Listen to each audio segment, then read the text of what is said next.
just to distinguish which opiate receptor I am, I'm mu.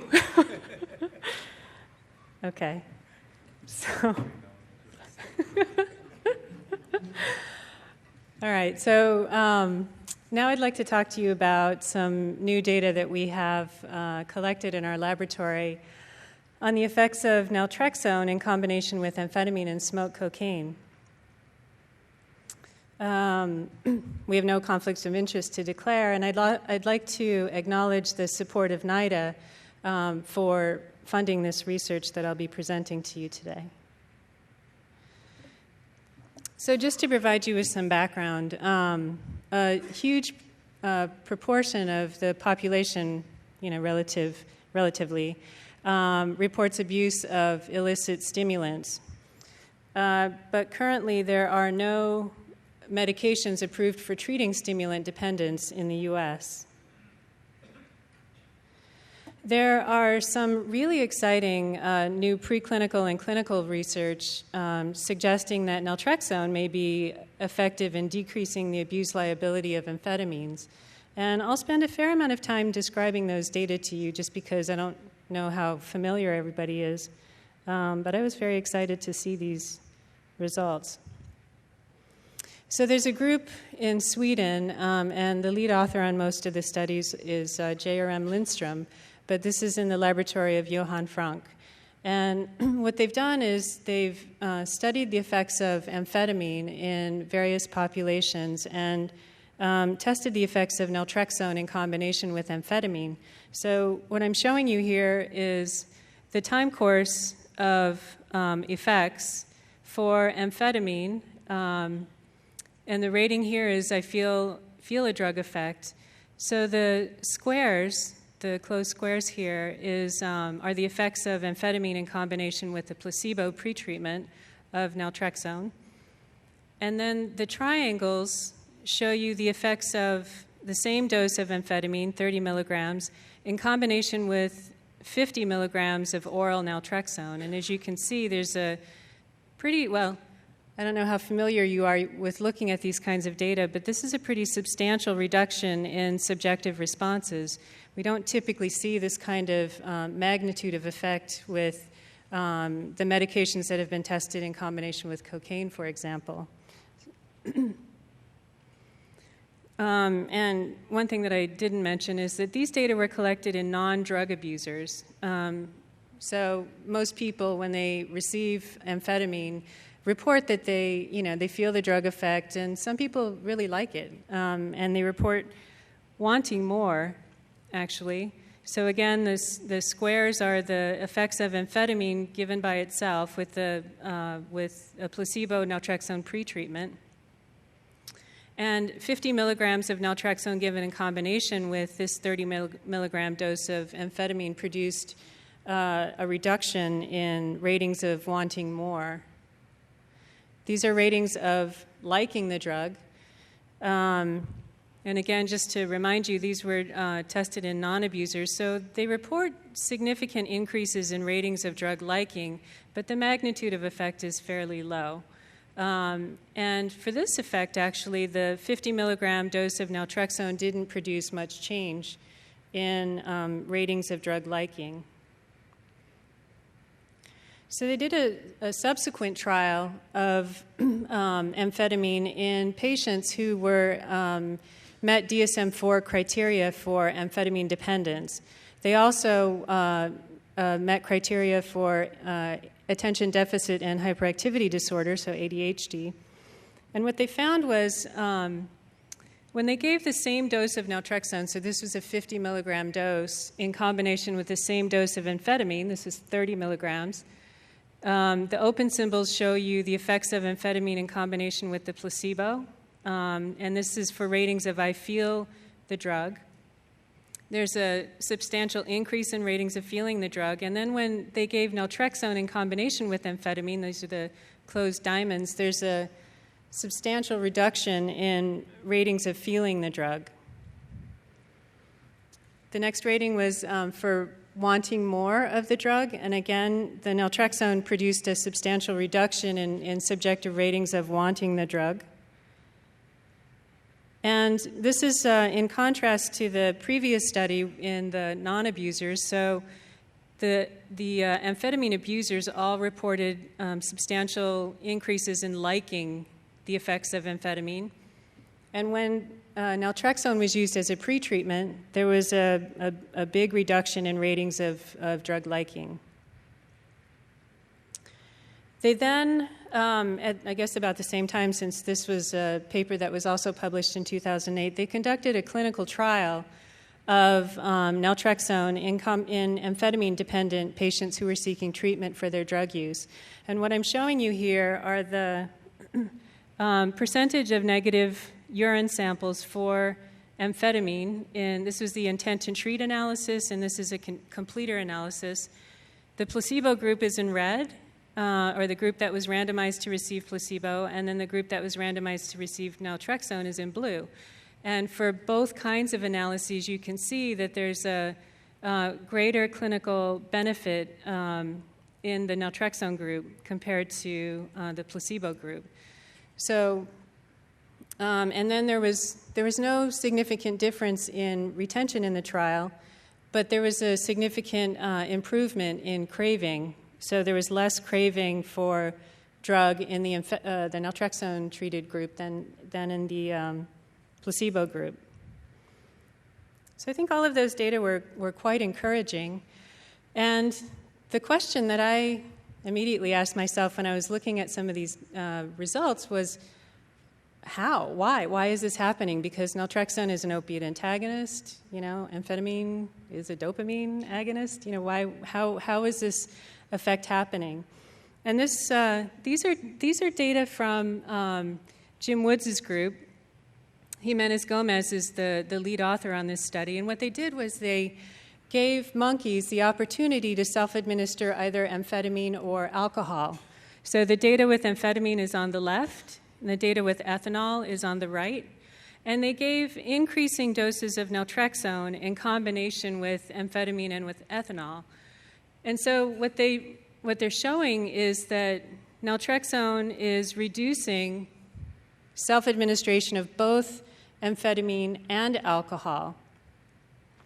And the reason that this study is important is that when you kind of look at the doses of naltrexone that are effective in reducing the reinforcing effects of one drug versus another, you can kind of get a sense of the mechanism by which the medication might be producing its effects.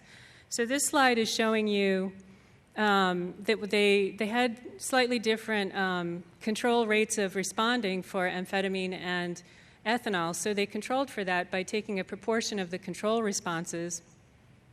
And basically what they're showing here in this slide is that naltrexone was equipotent in reducing the reinforcing effects of amphetamine and ethanol, which is kind of curious. And these authors suggested that maybe there's some sort of non-opiate mechanism by which the naltrexone is producing its effects.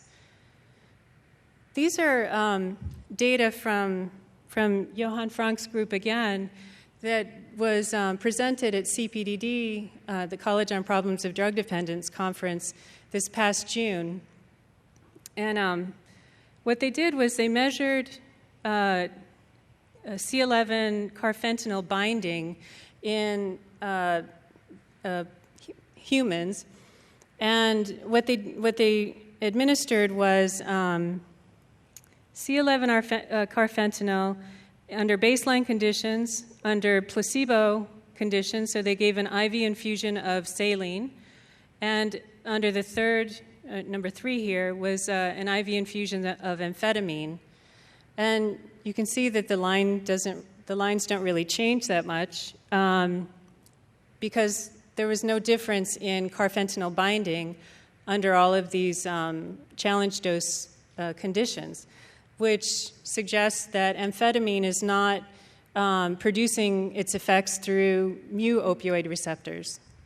So it's still not clear what's going on with naltrexone and amphetamine and how naltrexone is producing its effects. So we're interested, again, in looking at mechanism.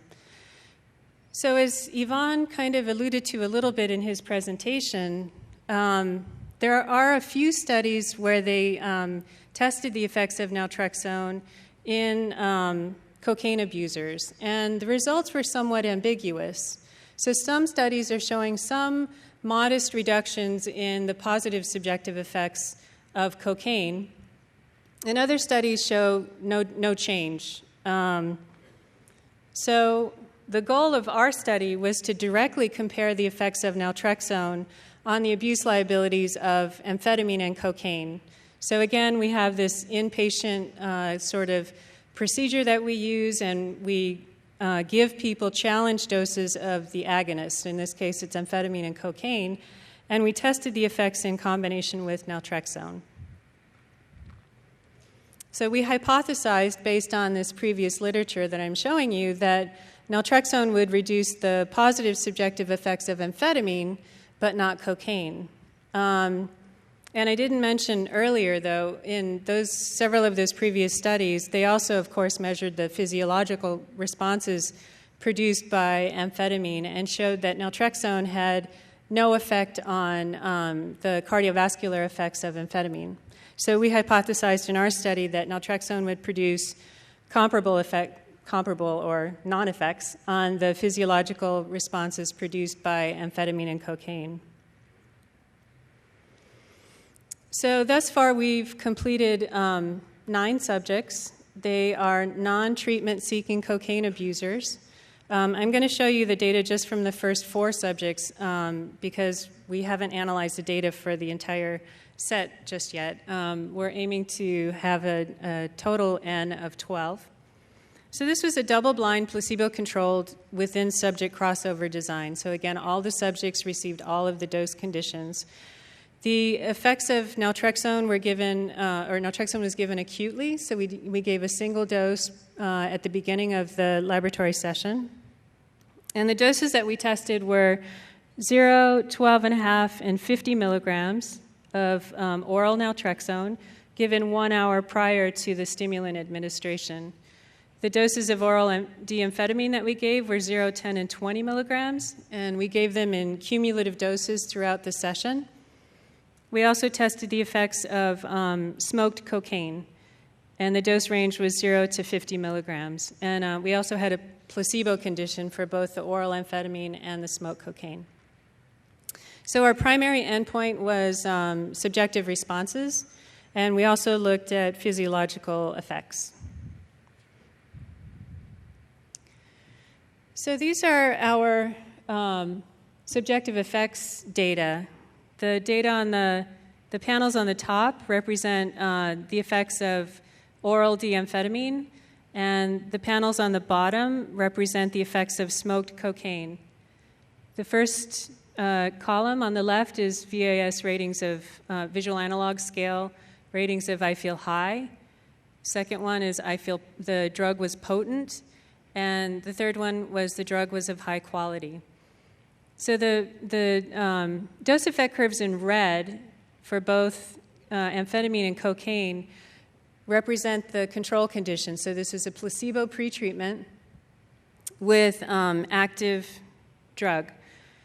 So if you see, basically the findings were the same for all of the ratings, high, potent, of high quality.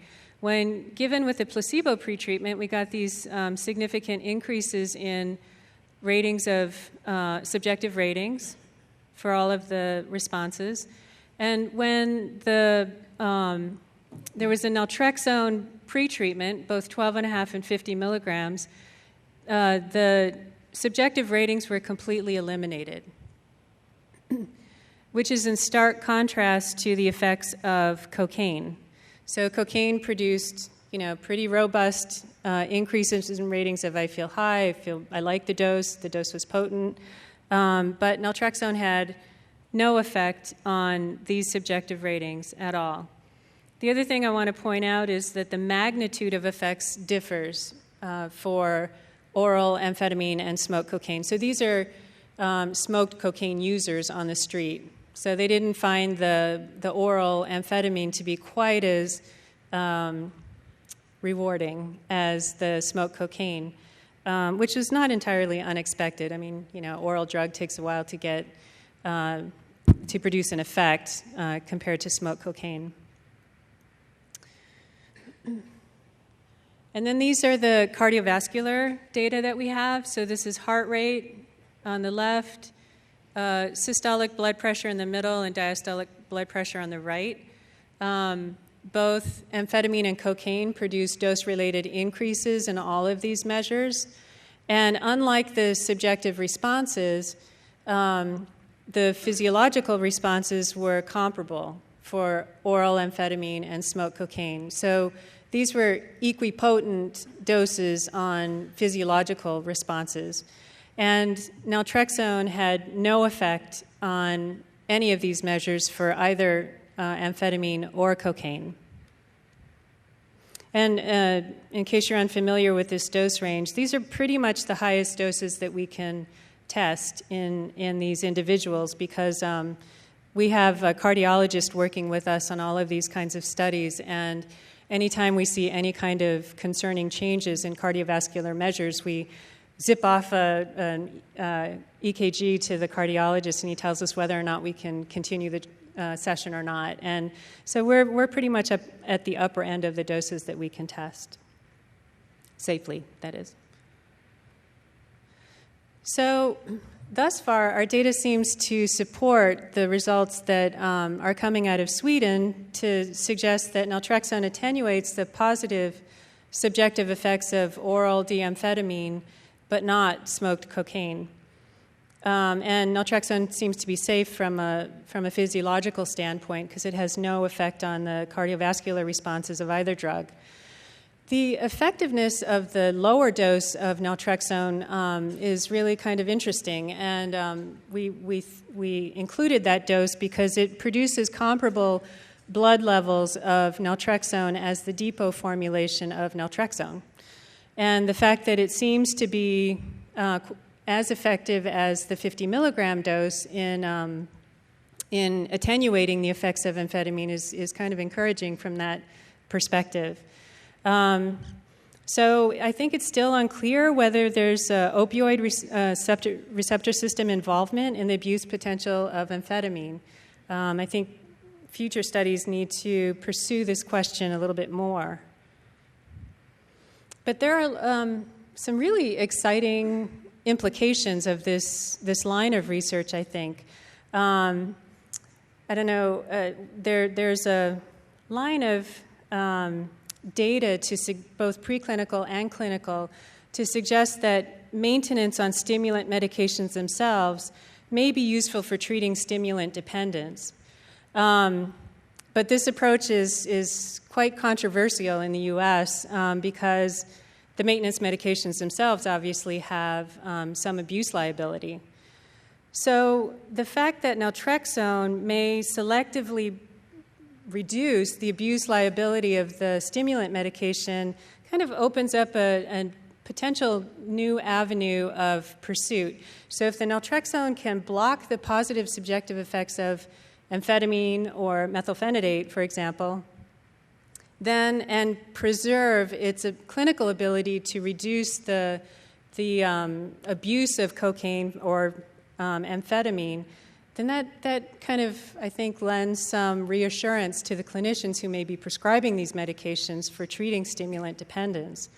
And there's some of the data, I think, suggests that there are certain effects of naltrexone that may be dissociable. So you can produce reductions in the positive subjective effects or the reinforcing effects of the stimulant without altering the physiological responses. And I think some people are thinking that the naltrexone also may allow the preservation of the clinical benefit of these of the drugs. So I think it's an exciting time to be doing this kind of research. These data are very intriguing in terms of trying to understand the mechanism by which this effect is happening, but it seems to be promising. And I know there's some data coming out of Iceland soon with the depot naltrexone for treating methamphetamine dependence. amphetamine dependence. So I'd like to conclude my talk by acknowledging my colleagues, Anna Basaga, Diana Martinez, and especially Richard Fulton and Meg Haney, who run our cocaine laboratory at Columbia. So thank you. Thank you.